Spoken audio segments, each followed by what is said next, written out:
Hey there, class. Mr. Prusky here. Hope you're having a good day so far.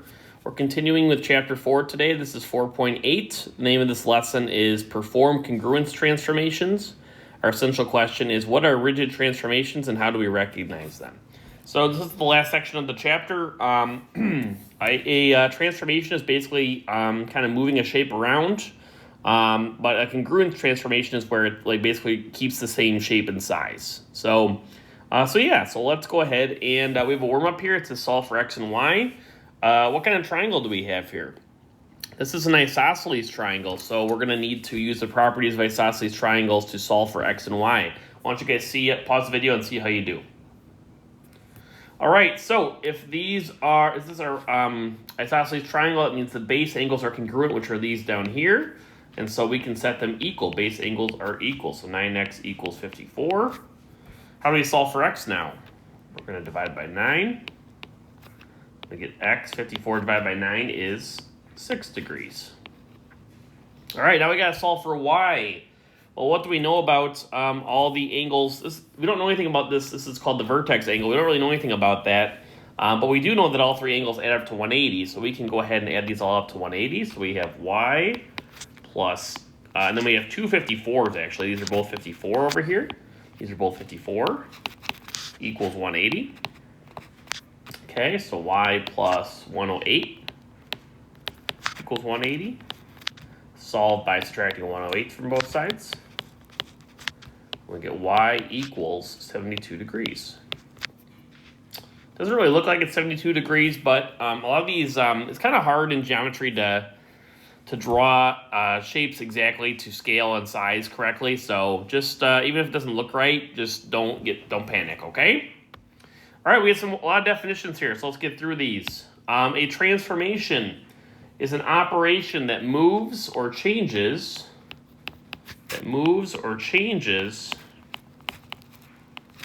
a geometric figure in some way to produce a new figure. The image is the new figure. The what? The new figure produced by a transformation. I don't think it's on here, so we have image and then pre-image, we'll write it over here,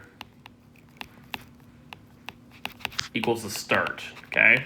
We'll put start image, or start figure.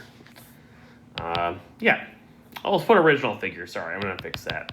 So I just kind of added that to my notes here. Original figure, okay? So the pre-image is the original figure and the image is the new figure, okay? So this is, pre-image is before transformation and then the image is after the transformation. All right, a translation is an operation that moves every point of a figure the same distance. The same what? The same distance. Oh, and same direction. Same distance and direction. Okay. And so the words I like to associate with a translation is you're going to shift it or you're going to move it. Okay, you're going to shift it or move it. So basically like a translation, so if I have let's just draw a little triangle here. Basically if I move it like this way, right, it's still going to have the same shape and orient. It's kind of hard to draw in here. I'll do the best I can. It's basically going to be the same shape. It's just going to be kind of moved. Let me erase this. Draw the arrow better. Whoops. Whoops. I can't seem to get that right. There we go. So the arrow's going to be it's basically going to just shift this direction, right? So that's a translation. A reflection is an operation that uses a line of refraction to create a mirror image. A what? Mirror image of the original figure. So the word we want to associate with the reflection is mirror or flip, right? So for example, this was a translation. A reflection would be like if we had a triangle like that, and here's the line of reflection, it would be the same thing over here. It kind of flips across, okay? That's a reflection. All right. A rotation, an object or operation that turns a figure about a fixed point called the center of rotation. The what? Center of rotation. Or it's basically the word we associate with that is spin. It's going to spin the figure, okay? All right, and then a congruence transformation is an operation that changes the position of a figure without changing its size or shape. It's what? Size or shape, okay? So all the different, these are all congruence transformations. We have translation, we have reflection, and rotation. Oops.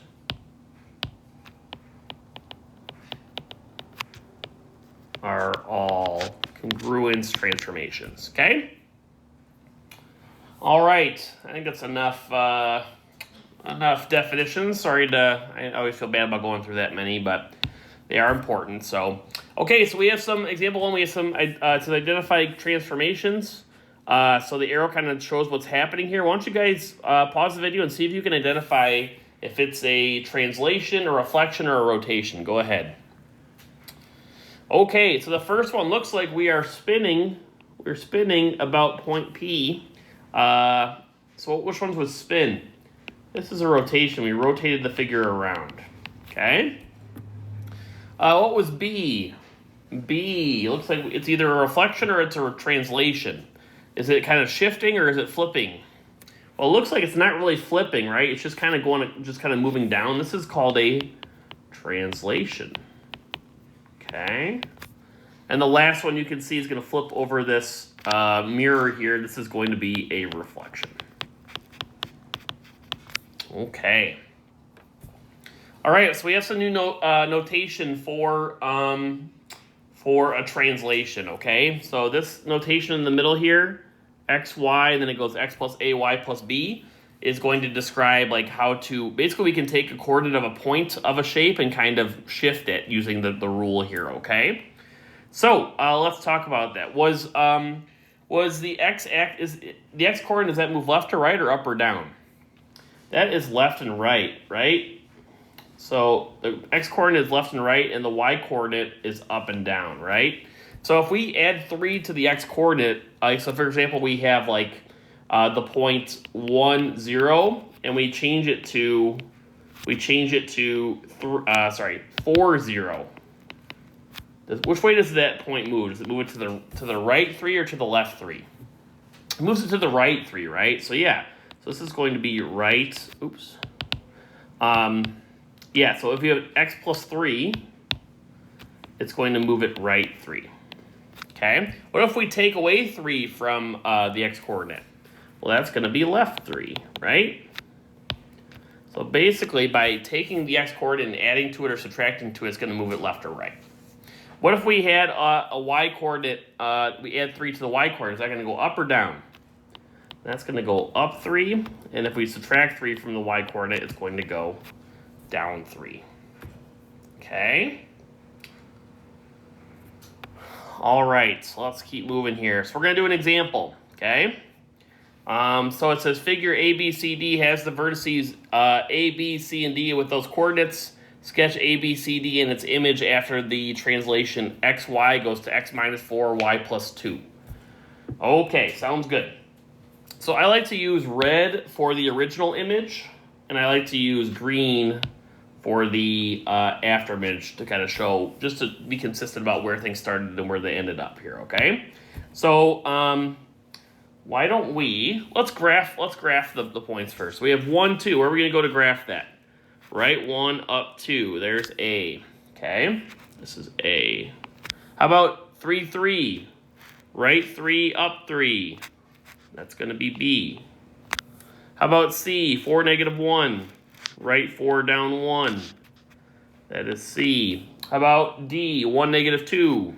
Right 1 down 2. All right. And then, so in your notes, I don't know. It depends. I guess this book is kind of backwards from what I've seen in other textbooks.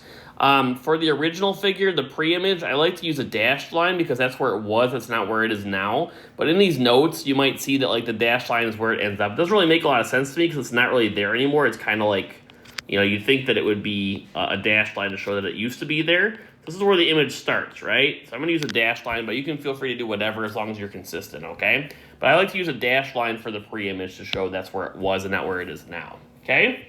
So now we're going to do this. We're going to do the x minus 4y plus 2. So we are going to take the x and y coordinates, and we're going to do it to that. So we have the x coordinate for A is 1, so we're going to do 1 minus 4. And what's the y-coordinate? Well, it's 2. We're going to do 2 plus 2. Okay? And over here, we're going to write, to show like each step of the transformation, we write what's called prime. It's basically a little tick mark here, kind of like an apostrophe. I think that's the right word. So yeah, we're going to write that a prime means like, that's like the next step of the transformation. So what's 1 minus 4 going to be? That's -3. And what's 2 plus 2? That is 4. Okay? All right. So yeah, so that's basically how we calculate where the new figure is going to be. What's the next one here? Let's do, so we have, what's the x-coordinate of b? It's going to be 3, so we're going to subtract 4 from 3. And also the y-coordinate is 3, so we're going to add 2 to 3. So what's that going to give us? We have b prime. What's 3 minus 4? That's -1. And what's 3 plus 2? That is 5. Why don't you guys go ahead and finish off C and D, and we will go ahead and go through it in a second. All right, so for this one, it should be 4 minus 4 and -1 plus 2, which gives us C prime was 0, 1. And then for this one, it should have been 1 minus 4 and -2 plus 2, which gives us D prime, which is -3 and 0. All right. Okay, so if we graph this, -3, 4, left 3, up 4, 1, 2, 3, 4. There's A prime. How about B prime? Left 1, up 5. B prime. Then we have 0, 1 for C prime. And then we have, I'll mark that in a second, actually we'll go right here, C prime. Then we have D prime, which was -3, 0.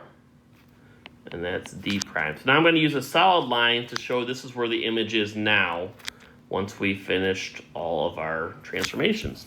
So do you see, does it look like, I'm going to use a different color here, does it look like we went left, so to go from D to D prime, actually let's do A to A prime, right? We went left 4, right? And we went up 2. So -4 up 2. Do you see how that kind of shifted that way? Does that make sense? Yeah, so basically if you just kind of follow the rule up here, it will kind of go ahead and it'll do the transformation for you and keep all the dimensions the same. Okay? All right, so yeah, we're going to do another example that's similar. So basically, you're going to want to have access to these rules here. So we can either add or subtract to y, or we could do like the opposite of y here, okay? So, for example, if you want to reflect over the x-axis like this, it's going to go from xy to x and the opposite of y. And if you want to reflect over the y-axis, it's going to be xy and the opposite of x and y, okay? So let's do an example here, all right? So, let's see. So we have, since you're cutting figures out of paper, use a reflection in the x-axis to show the other half of the figure. So let's do this. So first thing we're going to do is we're going to label our points here, okay? So I'm going to use red to show that's where we started. So we're going to put points at all these little kind of sharp edges of the figure here. So we have A, B, C, D, and E, okay? And we're going to have to write our own rule here. So we're going to do x, y goes to, and then over here, our reflection on the x-axis, what does that say we need to do? We're going to write x and the opposite of y, okay? All right, so let's go ahead and go back to red here. Let's write A. So A, what are the coordinates of A? What's the coordinates there? Well, it's -1, 0, okay?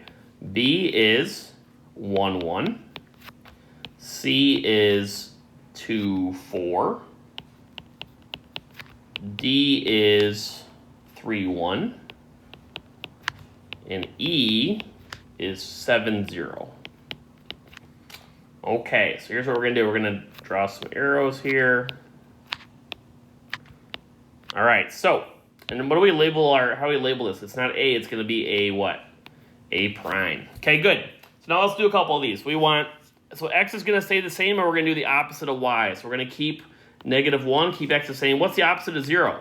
Well, it's just 0. That one's kind of weird. That one doesn't really do anything. Good.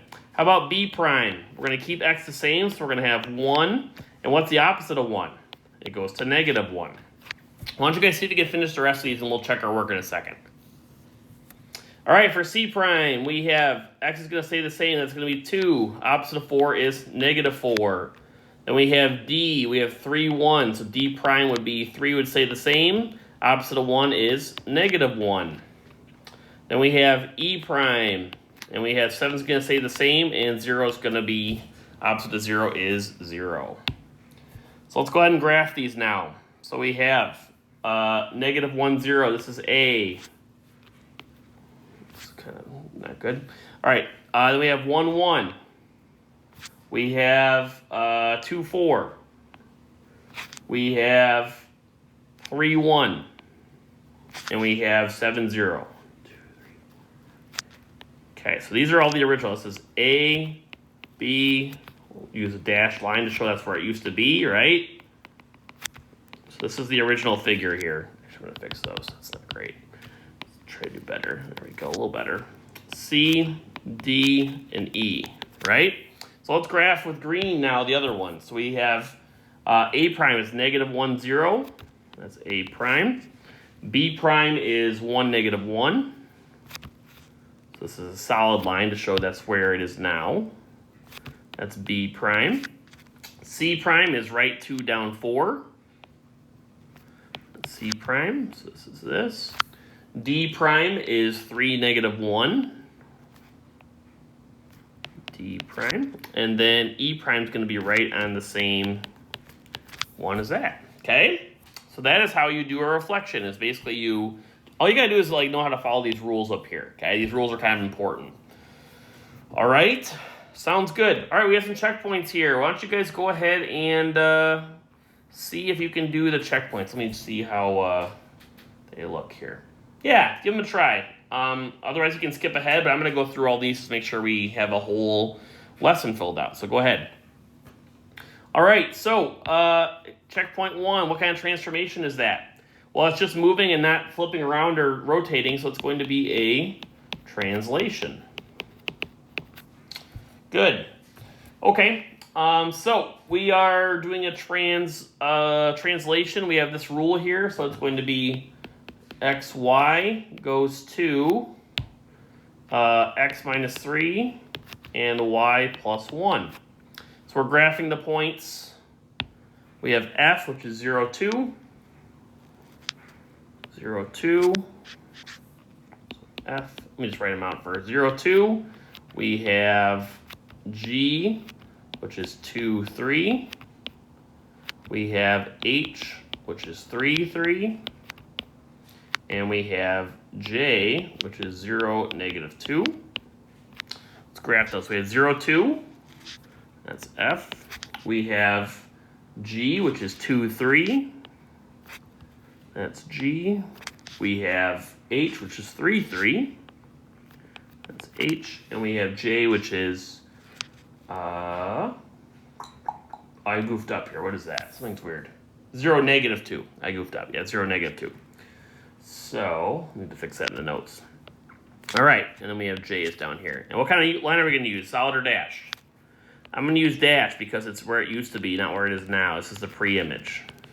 Okay? All right, now we're going to graph the primes here, the translation. So x minus 3. What is 0 minus 3?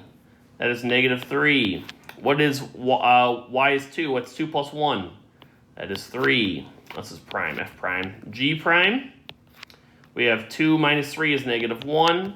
3 plus 1 is 4. We have h prime. We have 3 minus 3, which is 0. 3 plus 1 is 4. And we have 0, -2. So j prime is going to be 0 plus minus 3, sorry, is -3. And -2 plus 1 is -1. So let's graph these. We have -3, 3, left 3, up 3. That is f prime. We have -1, 4. 1, 2, 3, 4. That is g prime. We have h prime is 0, 4. H prime. And we have j prime, which is -3 down 1. And this is a solid line because that's where the shape actually is now. All right, and there we go. All right, last one. Our last one of these, I guess. So basically it should be the same coordinates as before, I believe.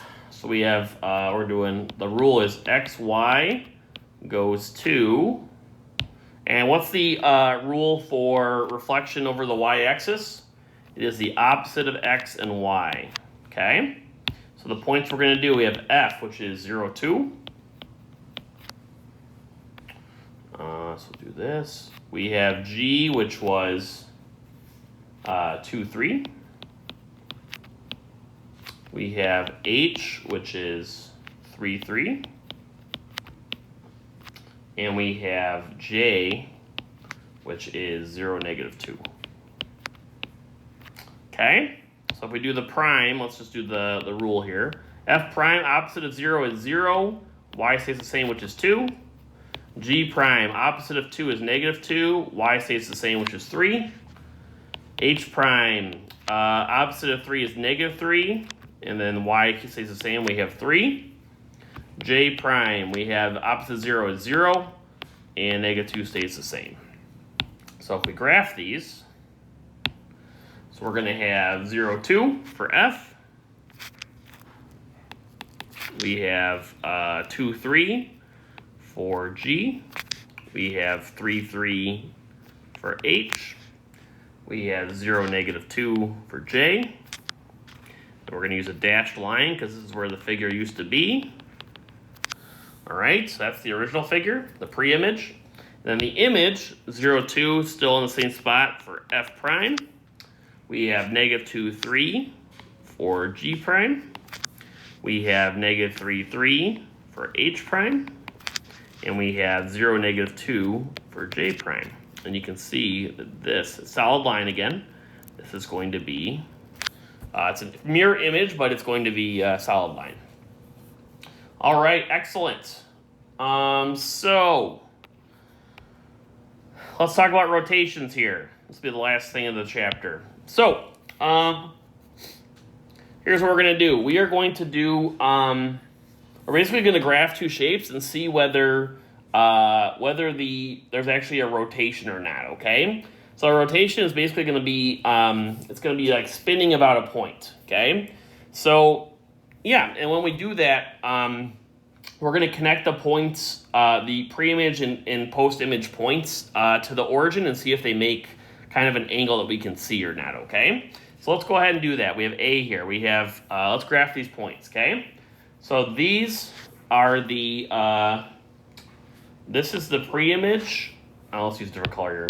This is the pre-image, and this is the image, okay? So this is, the red is pre-rotation, and the green is post-rotation. Let's go ahead and graph these and see what we see here, okay? So we have 3, 1, right? 3, up 1, okay? There's J. K is 1, 4, right? 1, 1, 2, 3, 4. That's K. We'll go ahead and connect that. Actually, we should use... yeah, we're gonna use solid lines in this case because we're actually gonna the angles we're gonna use a dashed line for. I know it's a little bit weird, but that's what we're gonna do. Then we have negative 1, 3, left 1, up 3, and that is L. And then we have left 4, down 1 for M. Oh no, that's not up 1. Sorry, left 4, up 1, and that is M. Okay, so. So J matches with L here. Let's go ahead and just see. Let's take a look at the angle here. So I'm going to connect J with a dashed line to the origin and L with a dashed line to the origin. Now, what kind of angle does that make there? Can you guys see? Well, it's not really perfect, but this should be a right angle. It's a 90-degree angle here, okay? Let's use a different color for K and M. Let's take a look here. So we go K and we go M. You can also see this makes kind of a right angle here, okay? Now, which way did it rotate? If the red is the original figure, did we go clockwise or counterclockwise? We actually went counterclockwise. We went like backwards on the clock. So this would be, yes, it did rotate, and it would be a 90-degree rotation counterclockwise. Okay, so you can either go like with the clock or opposite the clock. If it went with the clock, it'd be going down here this way, right? But we went kind of this way, which is counterclockwise. Okay, why don't you guys try the second one and see if you can see that the angles are the same for both shapes, kind of like we did for this last one. Give it a try. Okay, again, these are the original figure, the pre-image. These are the image. Let's go ahead and graph these. So we have j, k, so -2, 1, and -1, 5. And that is jk. All right, and then we have lm. So we have 1, 1, and 2, 1, 2, 3, 4, 5. Okay, so this is ml. So let's go ahead and connect these points here and see what we see. So we had, so j goes with l. So let's take a look here. So we have j, that's not good. j, l, it's kind of this weird angle here. And how about k and m? Well, let's see here. Actually, you know what it should make is that we should make a couple triangles here that kind of look the same. So if you're looking kind of, these should be like kind of basically the same type of triangle. Okay, see how those triangles look basically the same? Now look at these triangles here. Let's go like this. Okay, so we have this, and we have that. So we have this triangle, and we have this triangle. Do those look the same or no?